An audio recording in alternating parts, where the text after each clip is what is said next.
বিলাসীপাৰা জিলা বিজেপিৰ সম্পাদক বিশ্বজিৎ দাসৰ পদত্যাগ। বিলাসীপাৰা জিলা বিজেপিৰ প্ৰভাৰী প্ৰসেনজিৎ দত্ত আৰু প্ৰাক্তন বিধায়ক অশোক কুমাৰ সিংহিৰ বিৰুদ্ধে সৰব বিশ্বজিৎ দাস।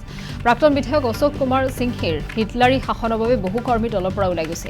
প্ৰভাৰী প্ৰসেনজিৎ দত্ত দুৰ্নীতি কৰা মানুহৰ লগত আছে। প্ৰসেনজিৎ দত্তক ৰাইজে ৰাজহুৱাভাৱে পিটন দিব লাগে। পদত্যাগ কৰি কেইবাটাও বিস্ফোৰক অভিযোগ বিশ্বজিৎ দাসৰ। চাপৰ পৌৰসভাৰ পৌৰপতি আৰু উপ পৌৰপতিৰ দুৰ্নীতি ৰক্ষণাবেক্ষণ দিয়াৰ অভিযোগ উত্থাপিত হৈছে।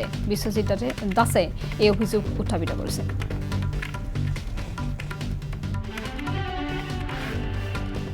আৰু মই ৰিজাইন দিয়াৰ কাৰণটো হৈছে কি মই আজি 19 তাৰিখে মই ৰিজাইন দিছোঁ। বিলাসীপাৰা বিজেপিৰ সম্পাদক হিচাপে আছিলো। বিলাসীপাৰা জিলাতে মই ৰিজাইন দিছোঁ সভাপতিৰ ওচৰত।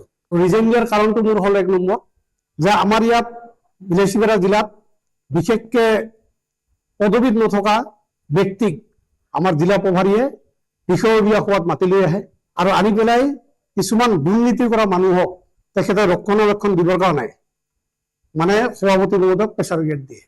বিশেষকৈ আমাৰ যিখন চাপৰ মিউনিচিপালিটি বৰ্ড আছে, চাপৰ মিউনিচিপালিটি বৰ্ডৰ সভানেত্ৰী আৰু ভাইচ চেয়াৰমেন দুজন আছে, তেখেত দুজনকে যাতে ধুনীয়াকৈ আকৌ ৰক্ষণাবেক্ষণ দি ৰাখিব বিচাৰে।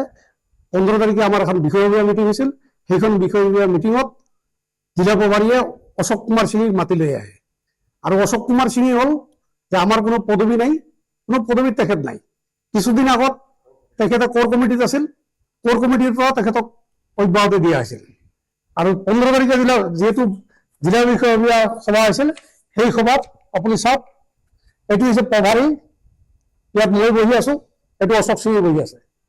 সিহঁত দুইজনে জিলা সভাপতিক প্ৰেছাৰ দি আছিল যে চাপৰ মিউনিচিপালিটি বৰ্ডখন যিকোনো প্ৰকাৰে ৰাখিব লাগে আৰু দুৰ্নীতি কৰক কি কৰক ক'ব লগা নাই, আমাৰ সভানেত্ৰীজনক বাহাল ৰাখিব লাগে।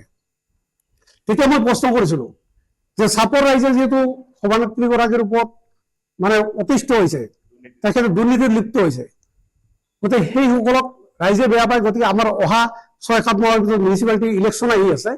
গতিকে ইলেকশ্যনত আমাৰ ৰাইজৰ ফালৰ পৰা বেয়া প্ৰভাৱ পৰিব। গতিকে সভানেত্ৰীগৰাকীক আমি অতৰাৰ কাৰণে ইতিমধ্যে এমাহ 1.5 মাহ আগত আমাৰ বিষয়ববীয়া সভাত আলোচনা হৈছিল।